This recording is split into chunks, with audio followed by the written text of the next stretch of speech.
Well, hello, everyone, and welcome to the unofficial Unreal Engine podcast, where we talk about Unreal Engine and the 4 seasons. We're your hosts. My name's Alex. And I'm Jacob.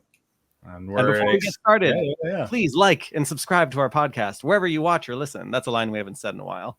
Yeah, that's true. I mean, you got to say it multiple times. Otherwise, people don't hear it. They forget to like and subscribe. And why don't we just stay silent until they do that? Yes. We're just waiting. It's a moment of meditation, right? Yes. Okay. How was your Thanksgiving, Jacob? Thanksgiving was great. Some good family time. A little bit of rest and relaxation never hurts. How about you, man?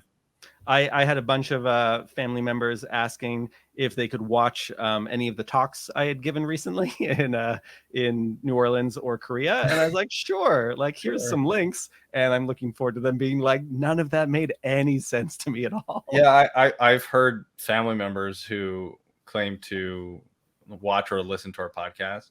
Oh, and I really appreciate it. I appreciate the listen. I appreciate that they have investment, in my personal growth. But I just know that they have no clue what we're saying. But I really appreciate it. If you're listening to this and you have no clue what we're saying, you're a real one. You're a good friend. I appreciate that. Yeah. One person did tell me that they think we just have very nice voices to listen to. So maybe we can pull off just a general ASMR or background noise kind of effect for people. I mean, I could fall asleep to people talking about Unreal Engine for sure. And then you're gonna activate the occlusion column. Yeah, right. And, just listen listen to free coursework on repeat to get to sleep. Yeah, you're just gonna wake up and know all the features list. Yeah. Now I know light mixing or whatever. Yeah. Alex and I were trying to review the 5.1 release list. Maybe we should just put that inside one of those AI voice generators. Yeah. And just have that, rock us to sleep at night until we remember all the features that they're adding. That sounds pretty good to me. Jacob, what happened to Unreal Engine since our last episode? Well, it's official. It's grown up to 5.1. Yeah. And it's 2 pretty quick preview releases and then they're done. It's out. But it's a big release. It's a very big release. One might argue, although, of course, it doesn't come with anything flashy, it might actually be bigger than 5.0, in my opinion. I mean, there is significantly more features packed into this than 5.0, even though 5.0 obviously had all the aesthetic and, major kind of flashy nanite and lumen feature changes. And so I'm very excited about this release. I know a lot of other people are. And there's a lot of stuff that you probably don't know about because it's hidden in this massive, probably 50-page, document of features. So, yeah, and inevitably, whenever there's this giant book of new features, there's always stuff that's left out. There's still things where you'll be in Unreal Engine and be like, "Wait a minute, this is better now." What they didn't say anything about that, so you never know. Yeah, I was, and then I guess we could talk about this. Though I guess I could have talked about it before. I was upset because at Unreal Fest we chatted with the folks at TensorWorks, and they didn't tell me that they'd added editor streaming, and I just had to show up and find out that was a feature, and I wasn't happy. But yeah, that's very cool. Can you break down very briefly for people who might not quite know what that means? Yeah, sure. So pixel streaming is essentially a way of streaming Unreal Engine experiences from one machine to the browser. Utilizes this technology called WebRTC. It's really cool, and the good folks over at TensorWorks have been maintaining the pixel streaming plugin for Epic for quite a while now. And as of 5.1, they added editor streaming, so you can now have one machine that's running the editor and stream the entire editor interface directly to your browser. It's pretty cool. You should try it out. You could try it out at home. Even you can launch it directly from your browser, and if you're on your laptop in the other room, you can go to localhost and you'll see the full editor. It's pretty fun. Yeah, I use my Chromebook all the time, which is way lighter than any other computing device I have. And I'll use it for pixel streaming locally. I'll do it for grabbing things from the cloud. But there's something that feels very cool about having a device that cannot power Unreal Engine, your phone or iPad even. Running the full interface there. For sure. I mean, it's I have strong feelings about this kind of pattern. I feel like there's going to be a lot that's going to go this way, but this is exciting. I mean, it was really exciting to just see that feature just kind of stuck in there, and it's some pretty clever engineering. So yeah, it's also worth mentioning that I think this happened a few months ago, but TensorWorks also put up the entire repo of the plugin onto GitHub, which is now like where it will be continually maintained across releases. So it's much easier now if you want to mess with that code and kind of change how the plugin works to go and I'm going to make a slight correction to you, sure. just for the sake of clarity. The new repository is all of the web signaling stuff. So all the web stuff, because browsers tend to update much faster than the engine. So they needed to kind of separate it from the release cadence of Unreal Engine. The actual pixel streaming editor plugin is still in the main repository and is monitored with all the rest of the processes. So that just a quick correction there. I see. Okay, cool. Well, so Jacob, why don't we just start by going through just anything that's catching our eye? There's a lot of great videos already on YouTube of people going beat by beat of every single new feature in 5.1. I've watched a few; they're great. But we make this podcast a little more personal. What's exciting to you?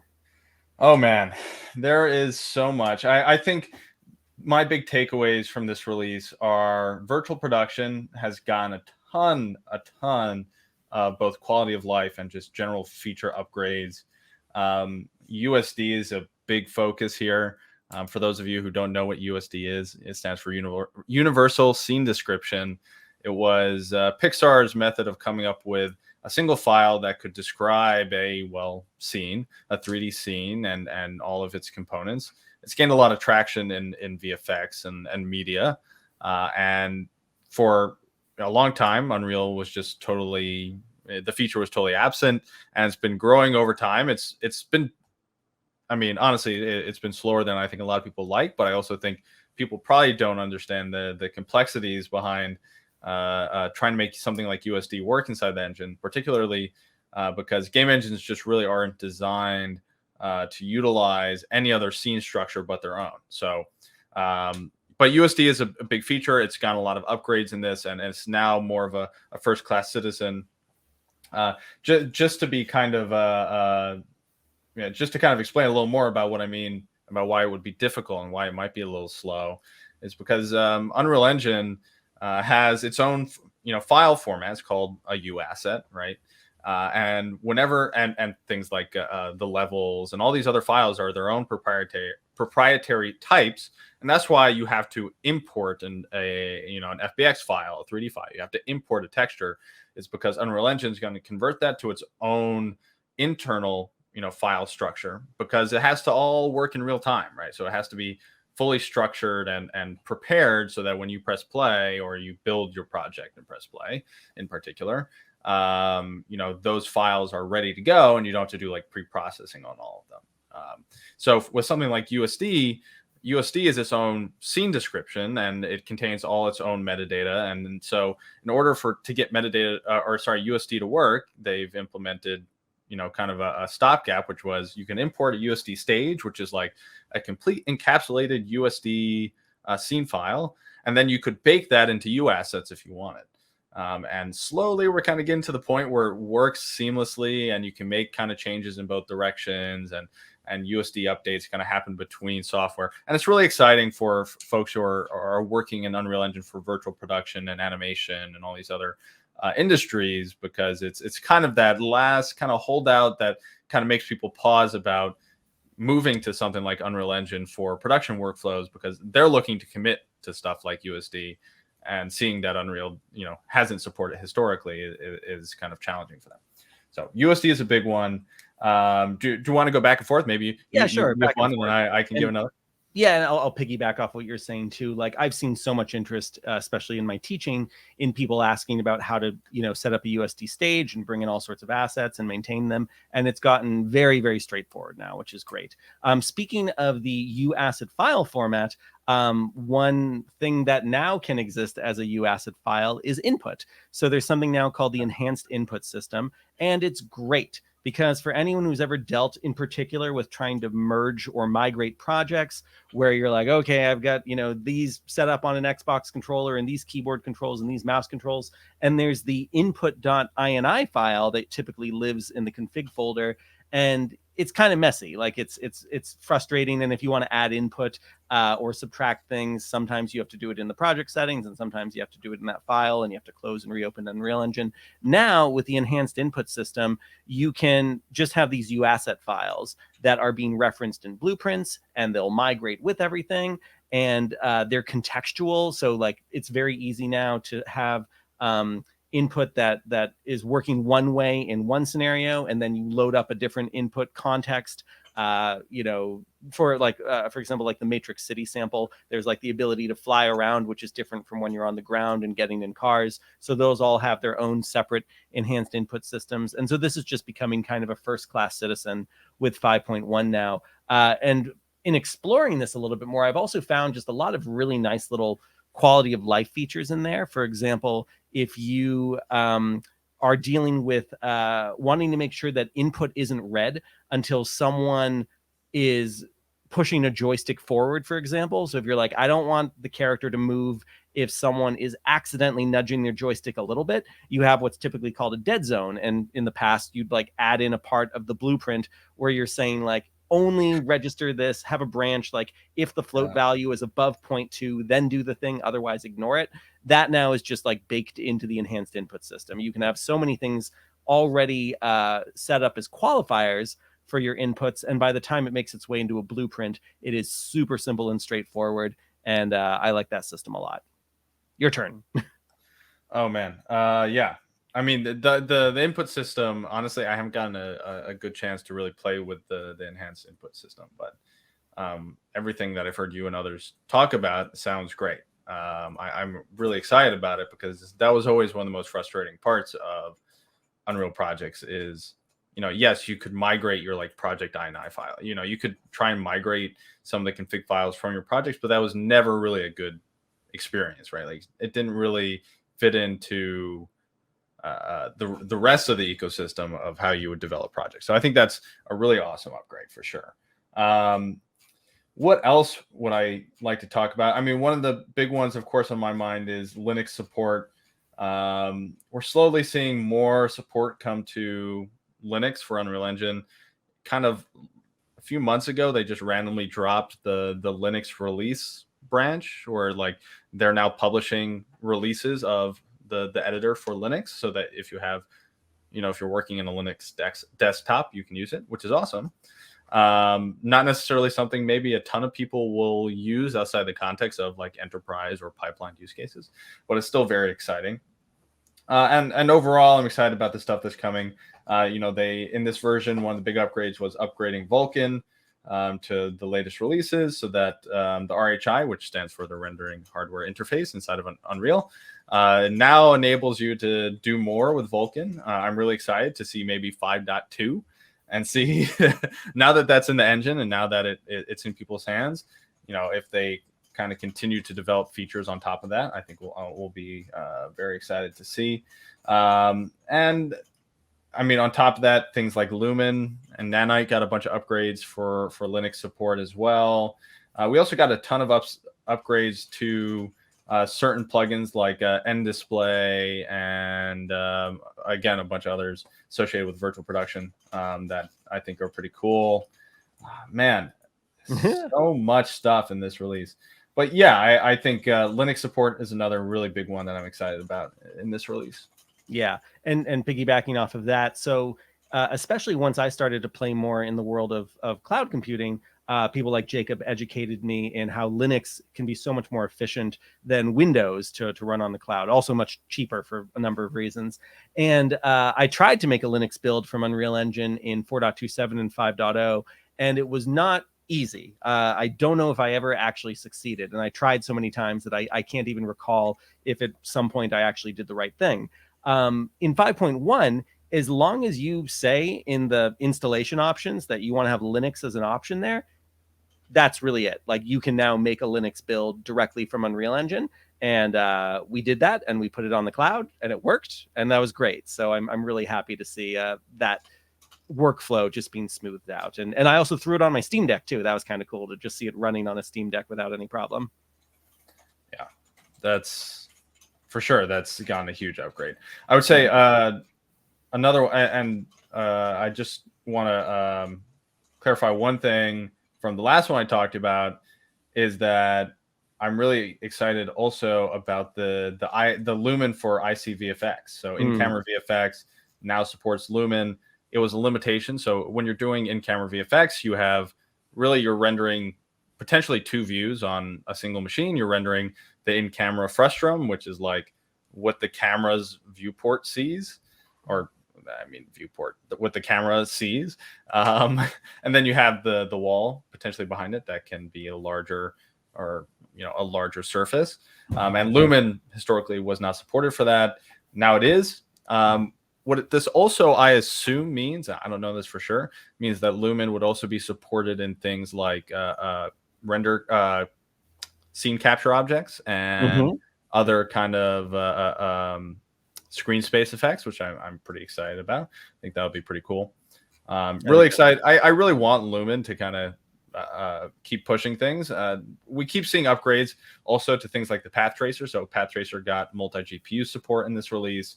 Path Tracer, if folks don't know, is essentially a way of rendering out kind of old school brute forced imagery out of Unreal. It's got a bunch of upgrades in this release that are pretty cool. I don't really... for the Path Tracer, some phrasing I've heard that I like is think of the Path Tracer as a ground truth reference, where you're kind of turning off all the tricks that Unreal typically uses, even with ray tracing. And now this is like perfect accuracy, physically based. Here's what it would look like in the real world. And it's super noisy if you're looking at it in real time. But if you render it out, it just looks like all those things are actually real. So it's nice that that will render faster now with multi-GPU support. Yes. But I have to say, I dislike the Path Tracer. Yeah, sure. I understand why they keep supporting it. But it seems like a bit of a step back to commit, because I know for a fact that there are a lot of particular VFX studios who are kind of leaning on this as a crutch and not really digging into as much of the real-time stuff as they could if they kind of said, no, we're just not going to use something like a Path Tracer. We're giving up on that. We're doing it entirely real time. I think if kind of they stopped leaning on it, maybe the result would be not quite as good. I would assume actually it would be not quite as good. But overall, the quality of life you would get, and the speed at which you'd be able to create content is really kind of where personally I see things going. It's funny you bring that up too, because I often hear people debating, what is Unreal Engine good at? And a lot of people say like, well, Unreal Engine is good at making things look photoreal. And that's kind of true, but also anyone worth their salt knows how to bend Unreal Engine to their will, and therefore kind of bend the laws of reality. You can use things like light channels, which by the way don't actually work in Lumen, but light channels to make it so that light only affects some objects but not other ones. You can do these things that are impossible in the real world, but they're going to make your scene look exactly the way you want it to. And the simplest example of that is like, I have a point light floating in space. What is casting that light? Doesn't matter. There is light emitting from this one spot. But yeah, I mean, it might look photorealistic to a layman looking at it, but it's not technically photorealistic unless you are doing something like the Path Tracer, which is, I agree with Jacob, it's very limiting, and I think it absolutely can be a crutch that people can lean on. Yeah, I just think like if... I mean, I understand certainly for folks who are trying to do, things like animation, it can certainly make sense. That said, like particularly if you're using Unreal for things like virtual production, or you're using things like Unreal for, background plates or trailers or whatever, like I don't see a good reason why you should go with something like the Path Tracer. Unless you really feel that it's not giving you, or Unreal is not giving you what you need, and maybe you don't have the people to, gained expertise in it, right? Yeah. So certainly there are edge cases, but I dislike the path tracer, and I really wish we would just leave that stuff in the past, to be perfectly honest. I hear you. But moving through a couple other things that are exciting us. The panels inside Unreal Engine now, this is a nice quality of life improvement. The whole outliner and like your place actors window. So let me back up for a second. So everyone had mixed reactions to Unreal Engine 5 by default not giving you the content window. You would do control space bar and it gave you the content drawer and you could dock it, but it was, kind of in this effort to give you more screen real estate so you could actually see what's inside your viewport. And they've kind of gone further with that now, where every single window, the outliner, the details panel, everything can almost be like a drawer, I guess, but instead of disappearing entirely, it'll be like a little tab that's pretty easy to access by just clicking on the tab and it pops out. So something like outliner and details, you might still want to keep that docked if you're referencing it all the time. But the first tab I was like, I'm so excited to be able to dock this is place actors. Like I typically in my workflow might be using place actors 1% of the time I'm in Unreal, but when I do want to use it, it's annoying to go window, place actors, like those few extra clicks to make it appear. So just having a little tab to click on and have those things pop out, I think is really nice, and just allows people to, I think, create a more comfortable workspace for how they want to do their job. Yeah, I'm excited about a lot of the quality of life stuff as well. One last thing I do want to mention is just all of the in-editor like content creation tools. So things like Control Rig, geometry scripting, like the geometry editor has some incredible tools now. Like you can do it. I saw a release note in here that was like UV editor improvement. I was like, I didn't even know Unreal had a UV editor, let alone an improvement on it. An improvement to it. Wow, like that sounds great. Yeah. I mean, this just kind of leans into the idea that some point in the future, for probably a good number of use cases, you probably won't have to leave the engine, and I think that's great. Like, I mean, I think there are still probably lots of places in the ecosystem for other software to live. That said, even things like Maya today, you won't really hear many professionals talk about Maya as a modeling tool. You'll really hear them talking about it for things like animation. And who knows, maybe Control Rig does a lot of that in the future, but probably not for a lot of pipelines for a while. Same thing with the Houdini. No one really talks about Houdini as like a modeling tool. You might call it like, a procedural model tool, or you might call it a simulation tool, or like, some sort of combination of those. But you won't really call it modeling because, like, at the end of the day, there's so many options for modeling. Things like Blender, honestly, do way better than even things like Maya, and that's a bit of a hot take. But like, Blender does a better job at making modeling more efficient, and honestly, there's a way bigger community around it, and it's free. Like, we don't really need the battle for like modeling is kind of over. So I'm really excited to see this kind of stuff come to the engine, because especially for modeling quick stuff, for blocking things out, for creating, basic objects, it's a no-brainer to just do it entirely inside of the engine. And I think that's fundamentally the goal. For things like set dressing, I think they want it to be, kind of the go-to tool in the long run. I don't know what their goals are for like more detailed modeling. They're never going to probably implement things like ZBrush kind of functionality, which is really what a lot of the industry is using nowadays for lots of stuff. But I'm excited to see this. I'm really excited to see how far it's going. And Control Rig in particular, like, I was never really good at rigging in any tool, but I picked up Control Rig, like that means something. And that was exciting to me. It is surprisingly intuitive. Also on the note there, oh my goodness, what were we just talking about? I had a thought about what you were just saying. Geometry editor, Control right. Rig, I was just going to say Blender. that it's also very cool that despite the fact that Unreal Engine is becoming more of a one-stop shop, they still want to support other tools that complement Unreal Engine. Like I thought that was so cool that Epic gave a $1.2 million mega grant to Blender to say like, yes, we see this as a valuable tool for people to also engage with the Epic ecosystem. That being said, Epic's also given mega grants to like the Godot engine, and some would say that's a competitor. So who knows how all that works.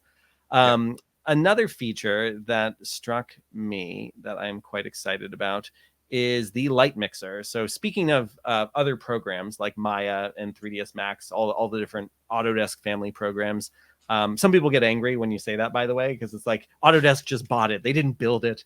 But all those programs that are basically owned by Autodesk now for years have had some form of a light mixer, a panel where you could easily view, here's all the lights in my scene, directional lights and spotlights and point lights, or omni lights as they're called in some other programs. And here's the intensity values, here's the color, here's the attenuation radius, all sorts of different data about those, and just having one place where you can modify all that. And people got really excited a few months ago or whatever, 6 months ago, a year ago, when Unreal Engine added the environment light mixer, because that was headed in that direction, except it was very limited. It was like, we will help you set up like your directional light, 2 directional lights if you want to have a sun and a moon, fog, the skylight, all these kinds of basic things, but it still wasn't going to show you the other lights in your scene. So with the light mixer, we finally have a really intuitive way to look at all the lights in your scene, which is also really helpful too if you're finding that your frame rate isn't what you think it should be, because you might find that a light you thought was stationary is actually movable or static, or it's just easy to see all that together and realize like, aha, something is amiss. So happy about that one.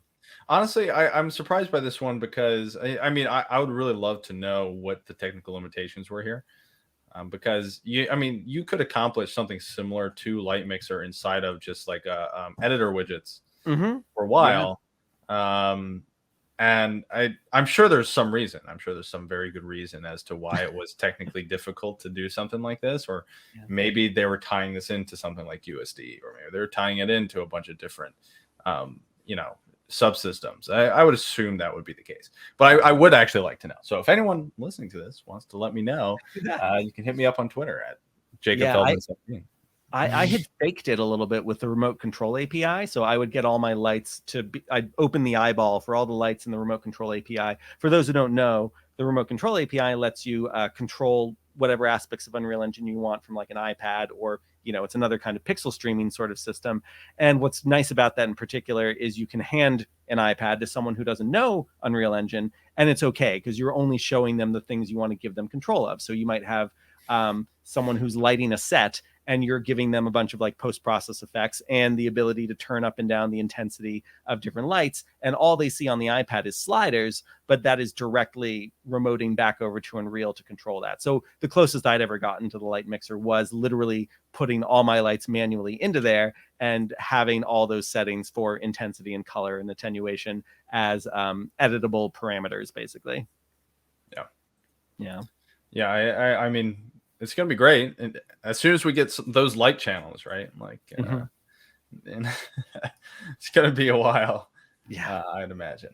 But I think these are all very exciting improvements. Oh man. Yeah. But there's just so much here. I really recommend you check out the release notes. I was just literally doing some Control F on the huge document to figure it out. But there's lots here. Is there anything else that stands out to you? Something just popped at me that I was just scrolling through the release notes again. The virtual camera now supports pixel streaming, which is awesome. So again, there was a demo on this. Yeah. Oh, I didn't see it. For those who don't know, the virtual camera is there's an app you can download called VCam. There's a backup kind of version of it that's older called Unreal Remote 2. These are both iOS apps. And what it did in the past is it would use AR and allow you to basically be like James Cameron filming Avatar, where you have your iPad or your phone, and this actually becomes a camera that's a magic window into your virtual world. And you could use Take Recorder and actually start to create camera moves in that sort of way. There's all sorts of UI buttons you could access via, a touchscreen interface for dollying the camera or playing back other elements. And now it actually works with pixel streaming, which just allows one other level of allowing people to control and access this Yep. in a cool way. So where would we go, Jacob, to find the demo of that? Oh, you would just enable the VCAM as is. I mean, it's so essentially the VCAM previously used TCP UDP, which is just normal like HTTP kind of traffic. That's kind of simplification, but yeah, that kind of stuff. And it sucked, and everyone agreed it kind of sucked because the thing with TCP UDP is that it's not peer to peer, so it means your traffic gets routed through a network or potentially, it has to be routed somewhere. And if it's happening over the internet in particular, it really sucks. That's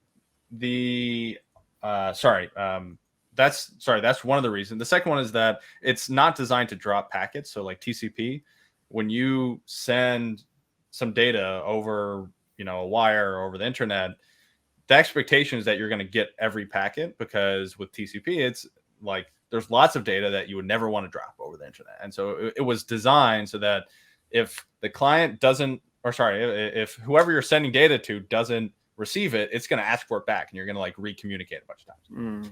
The problem with that is that with real time, like that's not really how it's supposed to work, right? What's supposed to happen is that when you send data, if you drop a frame, no big deal, keep going. Like, dear God, don't like start debating about it. Like, no, just keep sending stuff. I'll just take whatever you give me, right? Like that's how it should be. And that's kind of what WebRTC does, for the record. So essentially what happened was that the plugin sucked. And so I think the same folks at TensorWorks said, why don't we just redo this with WebRTC and using the pixel streaming plugin? And so they did. So now if you just launch the normal VCAM plugin, it's just going to be using pixel streaming. There's nothing special really you got to do. I mean, the other thing to note here, though, is that you can now stream arbitrary viewports with pixel streaming, right? So inside of the editor streaming, the same editor streaming window, so there's now like a pixel streaming section when you enable the pixel streaming plugin, and there's a button that says stream the viewport. Super cool. Because I'm not going to go into it, but there's lots of really cool stuff you can do with that. But one of them is stuff like VCAM. So that's super cool. And just keep it focused on like the thing people should be paying attention to. So much of what I find, especially when I'm showing a client or teaching Unreal Engine, is trying to like focus in on the thing people actually should be paying attention to, because it's easy to get overwhelmed by all the stuff that's there, all the buttons and features and knobs and switches. So I really see a lot of power there. And like, just look at this one viewport, and I'm doing other things in the other viewports in the background, but that's what you might be pixel streaming or letting people control. What I really want is that, like, for example, if you use something like the collaborative editor or the multi-user editor system, you could have potentially, for example, a bunch of cloud machines of different instance types all joined into the same session, tracking the same camera. And then you could have one viewport where you could like side by side compare the different levels of quality and the performance of, a dozen different hardware types all in one go, right? Like, so you could just be in your browser. How does this perform? How does this perform? How does this perform? How does this perform? And that could be a really awesome way to benchmark performance across hardware. It's literally just like one tab at a time. You could just like go in. So I'm excited about stuff like that. I really think pixel streaming kind of opens the doors to a lot of different functionality. Do you think we're going to see more studios or production houses going entirely to the cloud for things like virtual production, where they're like, we don't need this giant array of nodes here on site? Like, you think the latency is going to get the latency is not going to work? Yeah. I don't think we're ever really going to make it to a point where like an LED wall, for example, is going to be running off a cloud machine. I mean, there's lots of people who will talk about the edge. They'll talk about, oh, we have an edge deployment that's 3 milliseconds. Like, yeah, I mean that maybe, but I think there are interesting ways that like clouds could collaborate on these processes to the extent that the infrastructure can live in the same kind of control sphere, but you could have local compute and you could have cloud compute, and potentially they could be orchestrated in the same way. There's stuff like that I think is interesting. There's also a lot of like right on time rendering stuff that I think is super interesting for virtual production. So cool. You're rendering, and this happens a lot today, where Instead of, we talked about this earlier with the in-camera VFX. You have your inner frustum, which is like what the camera sees. Then you have your backdrop that's casting the light onto the actors. Well, a lot of times they'll use a green screen for the inner frustum so that they get all the light coming onto the actors, reflections, the light on the skin, everything. Stuff that's really hard to fix in post. Or not hard to fix, it just takes time in post. All the compositors out there is like, no, it is really fucking hard. Respect our work. But they'll do a green screen so that they can replace the background with something that is, something like path traced. And so I think there's a lot of interesting use cases with kind of right on time rendering, where you're rendering on set, and as you're rendering, you're streaming data into the cloud. It's getting, you're getting a final frame that's rendering automatically in the background, and then once you say cut, it comes back and you have a result, right? So I think there's a lot of kind of workflows like that. I think that are pretty interesting for cloud, but it's not necessarily where I don't think there's ever going to be a case where, in the short term at least, where cloud is driving like an LED wall. It just doesn't make sense. Roger that. Literally 3 things in a row here in the release notes. So the virtual camera, pixel streaming. The next one, virtual scouting improvements. Virtual scouting, it's only one line. Virtual scouting now works with OpenXR and enhanced input system. That's very exciting to me, because let me take you back in time a little bit. A few years ago, Unity had actually released a very exciting demo from their XR Labs team that showed a VR editor, a VR version of the Unity interface, where you were controlling things at like dollhouse scale, and it's affecting everything in the real world. And I was like, this is amazing. To edit and design things from within VR is wonderful. Then, funnily enough, that kind of became like its own branch of Unity, and it kind of withered and died. I don't even know if you can access it anymore. But like a couple months after that Unity video went viral, Unreal Engine just quietly released oh, there's a VR editor button now. And now you can just open up VR in Unreal and pull up the content browser and all the different windows and, go into simulate mode and do all these things that you would normally be doing in your viewport now directly in VR. And I thought this was amazing. There's a lot of features like that. Yeah. Yeah. They were just oh, here it is. There's a lot of stuff like that also that just never or saw the light of day once, but people were just not ready for. Yeah. And so it just never shows up again. One good example that came up recently for me was the WebAssembly version of the Unreal Engine, of games, where you could take you could build Unreal for WebAssembly, and folks who don't know WebAssembly, which is probably most people, WebAssembly is this technology that allows you to essentially run compiled binaries in the browser, but it runs separately from things like JavaScript, and it's highly performant. So you can do kind of intensive stuff. You can do high performance computational tasks directly in the browser, which you just really can't do in another way. So there's a lot of stuff, and you'll hear it referred to as WASM, for example, is WebAssembly. Right. WASM is pretty big in web development. It's also a lot of people in game dev, or I can't say a lot of people. At one point, at least, a lot of people were really excited about it because it meant that oh, well, we could be writing things in C++ or Rust or something else, and then we can ship our games in the browser. Of course, the 2 biggest problems with that are the file size. It's big, the engine's big, and even if you use all the tricks in your book, you're kind of still floating around 200 megabytes, 300 megabytes, which usually doesn't cut it. But it existed. There is a demo of Unreal Engine being built into WebAssembly, and it runs in the browser, and it's really cool. Nice. But just people were just not ready to hear it. They're like, shut up and just get me a light mixer, give me something I can use. So yeah, there's a lot of really cool features that just pop up and then no one ever remembers they're there. Yeah. I'll finish the story of the VR editor. So that came out. It was super cool. I'm so sorry. I totally interrupted. Okay. I know it sounded like I was coming to an end point, but there's a continuum here. So that was great. And then eventually they renamed it VR Mode. And then they started to kind of stop supporting it. So especially by the time 4.27 and 5.0 came out, it was actually kind of hard to access the VR editor features. And part of that was when the shift, not the shift, but when Unreal Engine started to really dive more into virtual production, they actually created kind of a branch of the VR mode of Unreal Engine that was much more tailored towards virtual production, and that's called the virtual scouting tools. It's already enabled by default if you open up the virtual production template from Unreal, and it's the same idea. You're inside Unreal in VR, looking at whatever's in your scene. Doesn't matter if you're actually trying to support VR as a final platform. You can scale up, scale down, teleport around, move objects.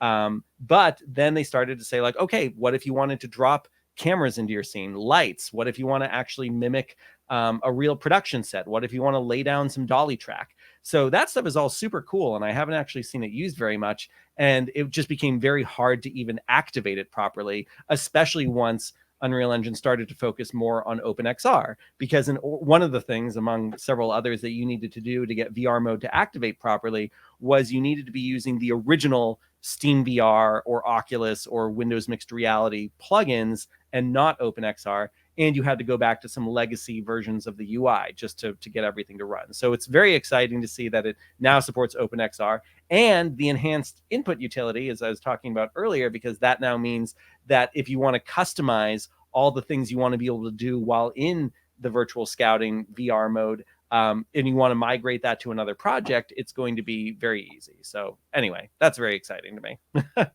Yeah, that is very cool, and yeah, I'm excited to see OpenXR.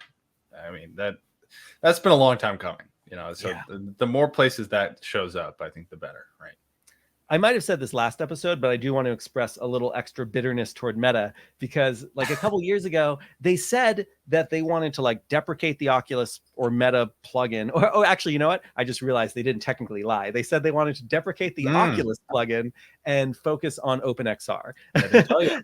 What's actually happened is there's still a lot you can do with Oculus devices through the OpenXR plugin, but then there's a ton of other stuff that is still not only specific to the Meta XR plugin, but also still requires the Meta fork of Unreal Engine, which is a pain if you only need one feature. Like I'm doing all this stuff with Quest Pro and eye tracking and face tracking right now, and I can't do any of that in even Unreal Engine 5 or 5.1. I have to use the 4.27 Oculus fork or Meta fork, which is a bit of a bummer. So Meta fork.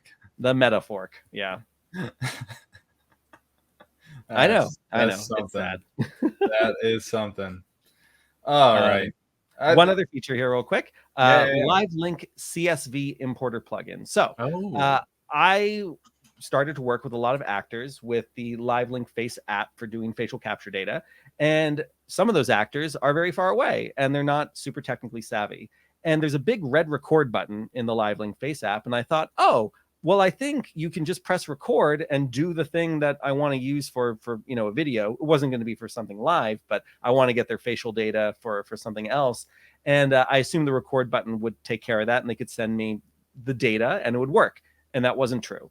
Now it is true. Now you can actually send, I think it's like the video file and then like a CSV file that's full of blend shape data, and someone can import that into Unreal, and it's going to be like a proper facial animation that you can drop onto a metahuman or whatever. And so that's kind of nice, just making a very asynchronous modular way to get good looking facial data. That's pretty cool. I mean, I'm kind of, honestly, I didn't know about that, but it would be really cool to kind of hack that and see what you could do with it with just arbitrary data. Oh yeah. Because one of the things that is, well, can you import the CSV data in real time, or do you still have to write a Live Link plugin for that? That's a good question. Yeah, I get the impression that you import the CSV file all at once. But I have seen people do quite a lot of interesting stuff with JSON and Live Link and Python and Live Link. So maybe do they have that kind of stuff? I think so. I think because one of the biggest issues.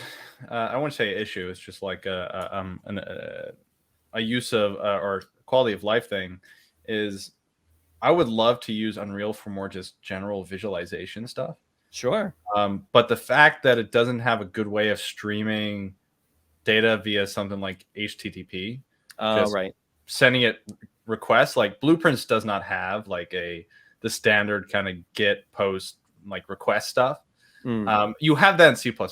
Like if you go into the engine and you can write your own, C++, blueprint or just C++ actors, whatever. And you can do all that stuff in that interface, of course. But I would love to do it in Blueprints, or I'd love to have something like the remote control API for just live link, so that I could just stream arbitrary, or I could just keep sending arbitrary data to it, or I can open a WebSocket, or I can do whatever. Like that would be awesome, because then there's all sorts of cool visualization stuff that you can do. Like I had an early experiment where I had I was using just like an off-the-shelf like HTTP request plugin from the marketplace, and it sucked. But I had it working where I was importing a bunch of data from Grafana, which is like an enterprise kind of like data monitoring system. And I was importing a bunch of data about like the usage on different machines. And I had this really cool visualization where I had like a data center with, server racks, and they would light up based on the usage. I had this really cool visualization, and then it just completely broke because like it was pretty hacky, but it was cool. And I would love to do more of that kind of stuff. If that kind of feature was there. Yeah, that sounds super cool.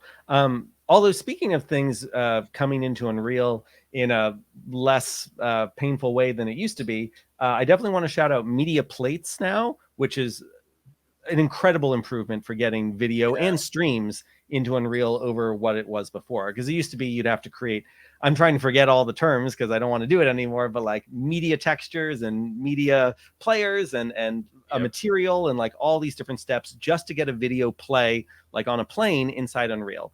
And now here's the process. You have your .mov, .mp4, whatever file.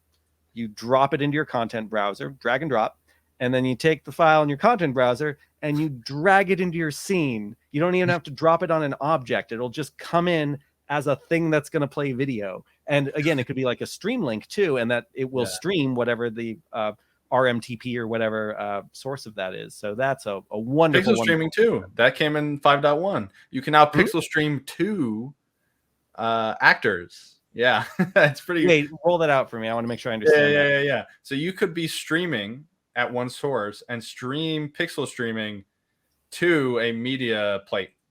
Wow. So, like, yeah, I mean, cool. The thing that instantly came to mind for me is like VR esports.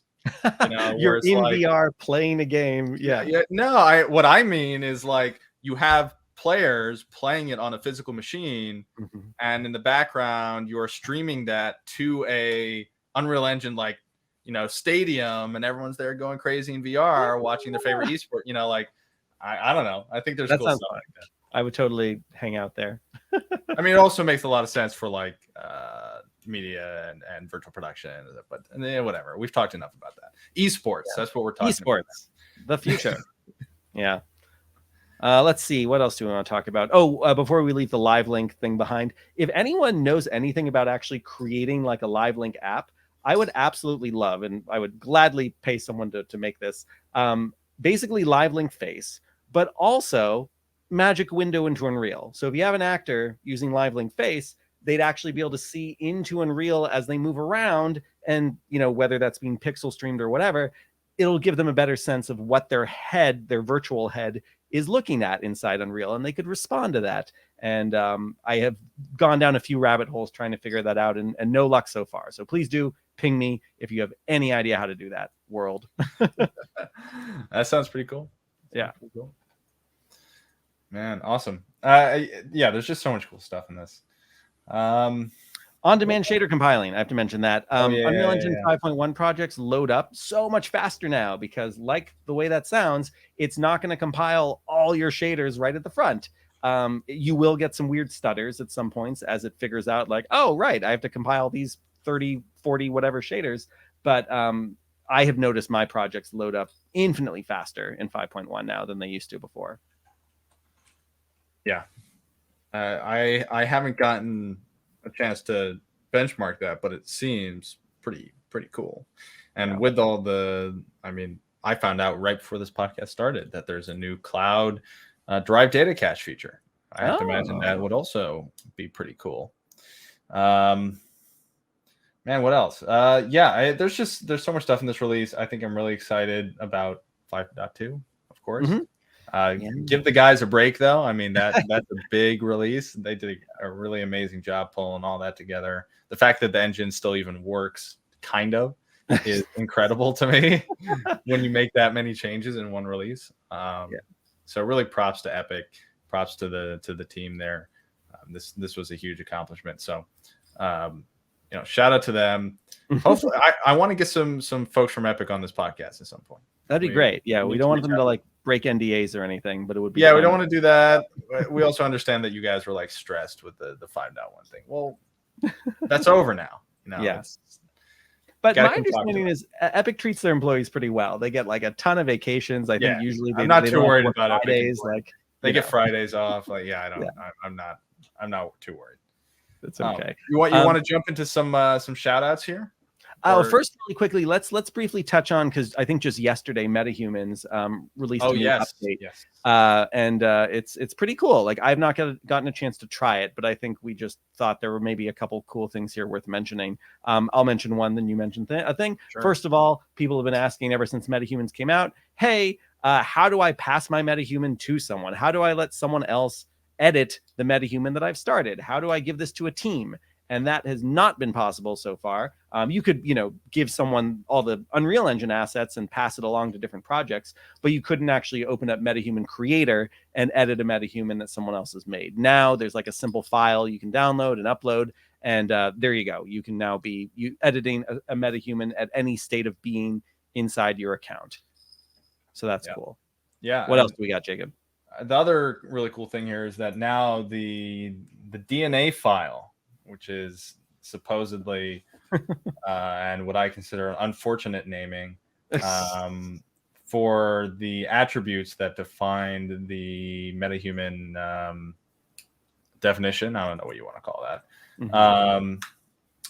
The DNA file is no longer a black box, so they have a GitHub repository with C++ and Python API tools for digging into those files. I think that's pretty cool. It means you can do things like procedurally generate metahumans, which seems mildly interesting. You can also just do greater pipelining with them, so you could, potentially layer changes, or I don't know. There's stuff you could do just knowing that the file is now kind of a bit more open to inspection. That said, like they're not revealing the MetaHuman secret sauce. That is still a bit gated here, and all these libraries are just really bindings for kind of internal compiled stuff. But it is really cool, at least, to see them open up the ecosystem a little bit, so that folks can utilize these more. Very cool. And there's a fun GitHub full of neat flowcharts people can check out if they want to. They need new fonts. That was the big takeaway there. Oh boy. Okay, cool. You want to do a few shout outs? Yeah, let's do a few shout outs. One shout out is a fun one. There is if you listen to our last podcast, and this was at the very end, so you would have had to listen for quite a while, and you would have had to listen pretty good amount of time to listen to this, what I'm saying right now. But we talked a little bit about just AI generative art. It's something that is fascinating. I think there's lots of different opinions here. What is definitely true is that things like AI art, it's the cat's out of the bag, and I think it's pretty exciting, at least, to see how people are thinking about it. So there is an event December 10th in the great city of New York, and it's I'm going to drop a link in the YouTube description for folks who want to potentially pick up a ticket. I'll be there if you want to come chat with me. But it's a human-assisted art gallery, so it's a bit of a multimedia experience, and it's all featured around AI-generated art. Cool. So if you want to come experience some cool art, you want to chat with me about, I don't know, Unreal Engine, I'll be there. Yeah, why don't we go back and forth? I got a couple of Sure. I guess I'll be super self-centered and start out by shouting out myself, because the Unreal Fest talk I gave, I think the longest talk of all of Unreal Fest on OpenXR. Yeah, you and did VR. get the longest talk of Unreal Fest somehow. Yeah, I mean, they had to put a lunch break in the middle. It was the only way to do it. So that is now actually available. It just came out on the Unreal Engine YouTube channel yesterday. I think it's a good talk. I think people who are interested in VR and Unreal and the past, present, and future of it should certainly check it out and let me know their feedback. I've also gotten some very amazing people who I admire commenting on that as well. I'll give one shout out here to JSZ Films, JSZ Film with a Z at the end, who's someone I've been following on YouTube for a while, and he's had some very nice things to say about that talk. Recently, he's been creating a ton of free YouTube content, tutorials on a lot of 5.1 and even 5.2 features, because he stays pretty well up to date on the source builds. And he's got a 4090 like me. So when I'm thinking about what should I just show off there. No, I'm going to stop you there. Just had to show off and rub it in. You got the better GPU. Okay. Well, I was going to say, I take my lead from him. Like when I see him doing something exciting with the 4090, it's like, I should try that. So go follow his club. All right. Sorry. That's okay. Yeah. But he's a cool guy. He's been working really hard in Unreal. He also just posted a video the other day saying he's ready to leave his full-time job and like focus on this completely. And he's leaving behind like a pension and, all these stable job kind of things to really entirely focus on Unreal and his filmmaking career. And I think it's always very exciting and inspiring to see that. And just the fact that Unreal Engine makes this all possible is really cool. Yeah. If it wasn't clear based on the amount of times we talked about this also, there is a ton of opportunity in virtual production in particular. Like if you just want to kind of bootstrap your way into like film right now, you can do it 110%. Like, oh yeah. So power to that guy. I have not spoken with him at all, but power to him, man. That sounds awesome. All right. I wanted to, one thing I wanted to throw out a congrats to Steve, who was on the podcast. He's now at ILM X Labs. That's a pretty cool switch up. Maybe we'll have him back on the podcast in a few months to get his early, totally NDA friendly takes. I wanted to also make a quick comment about my excitement around Bob Iger coming back to Disney. I don't know if that really fits into a shout out, but I'm gonna shout out. Here, let me give you a good bridge into that shout out. So speaking of things like Steve going to ILM, and by the way, everyone should check out the Light and Magic documentary on Disney Plus. It's amazing, just the whole history of ILM. I wanted to give a shout out to Michael Becker, who I first knew when he was at Magic Leap in developer relations. He then worked for Pluto XR, doing cloud streamed stuff for VR. And he recently joined Disney and is doing some really exciting stuff with Unreal Engine over there now. So there we go. We've like properly covered different aspects of Disney. What do you want to say about Bob Iger, Jacob? Oh, yeah. Well, so I'm very excited that Bob Iger is back. I won't like turn into an enormous Disney nerd on the podcast. But what I will say is that, one of the things that people were really disappointed with the previous CEO, whose name I can't really even. Okay, he's gone now. like envision enough. It's hard to pronounce as is when I read it. And that's just a me thing, but he's not very memorable because he kind of sucked. But he said in like a publicly that like animation was something that adults would not go and see if kids were not around. And as the CEO of Disney, you just simply can't say those kinds of things. You can't even think those kinds of things. Yeah. So I'm happy to see he's out. Bob Iger is, a legend all around. I'm excited to see that he's back. Hopefully we kind of get Disney back on track, because it's been a little shaky for a couple of years. So I'm excited to see that. That's my shout out to Bob Iger for the week. Bob Iger's got a great poker face, I think, as well. I just saw him in an interview not that long ago. Where if you're the CEO of Disney for that long, you have a great poker face, not just because someone asked him point blank, like, would you ever consider coming back to Disney as CEO? And he was like, absolutely not. My time has passed. I had a great run.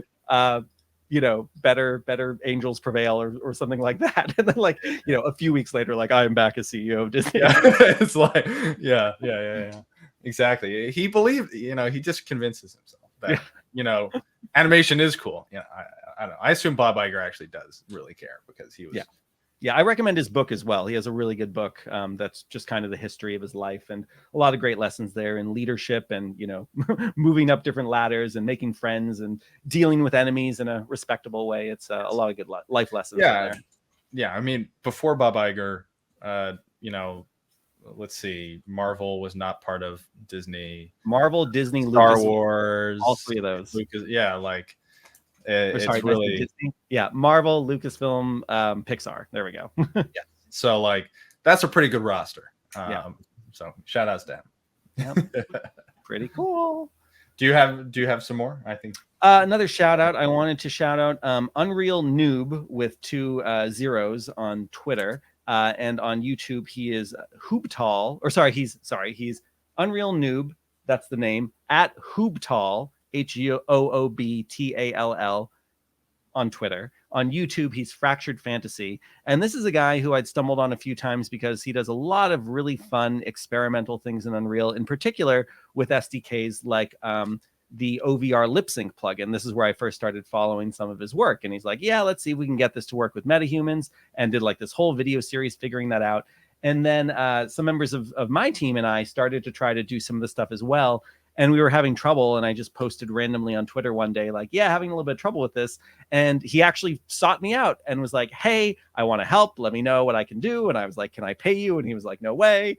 And I just think that's very exciting that this kind of stuff happens all the time. There's a community of people here who are all doing exciting things. And of course, compensate them whenever you can. But I'm always surprised how much people are like, this is just really fun to me. I just really love doing this. So go check out his videos if you want to see some very exciting experimentation across the entire Unreal Engine ecosystem. And the whole reason he started his channel was he's like, I'm picking up Unreal Engine for the first time. I'm learning as I go, and I just want to share that process, which I think is always a really encouraging way to help other people feel like Unreal Engine shouldn't be too intimidating to them either. Yeah, for sure. Well, awesome. That's it for shout outs for me. I think that's it for you as well. So unless you have anything else to add, I think we'll wrap it up here, right? Yeah. I'm going to say something, Jacob's going to make you a little bit sad because you got to be with me for the Unreal Engine End of Summer Bash. There is an epic holiday party coming up that unfortunately I was not able to get you into, but I'm trying to think about like things we'll probably talk about during our next podcast. Oh man, I'm going to have to listen to you talking about the holiday party. The holiday party. Wow. Yeah. Oh man. Well, I'm jealous, but I'll tell some good stories and you'll feel like you were there. You have to steal another ping pong paddle or something. Give it to me. Well, cool. Without further ado, make sure you like and subscribe or favorite, rate, whatever it is on wherever you're listening, watching. We do really appreciate that. There'll be some links in the description about our shout outs and other items for the week. There's that event on December 10th. Come by if you like, and catch us on the next episode. So, and also, please buy tickets to Christmas Carol VR. Yeah. You didn't get a shout out there. Yeah. It involves both of our companies, and that'll be a live production inside VR, but also accessible via pixel streaming, and has a live performer, and it's in Unreal and all that good stuff. It's a metahuman. I'm trying to think of like all the buzzwords to use, but we'll have to make sure to dedicate an episode to that. Yeah. That could be like a much longer discussion. And I'll also be doing a webinar next week. We'll give a link to this as well. Just talking about the future of the metaverse, which of course I'll be speaking about Unreal Engine a lot as well. That'll be with DJ Smith of the Glimpse Group. So cool. Look for our links on the YouTube channel. Awesome. See you guys. All right. Toodaloo.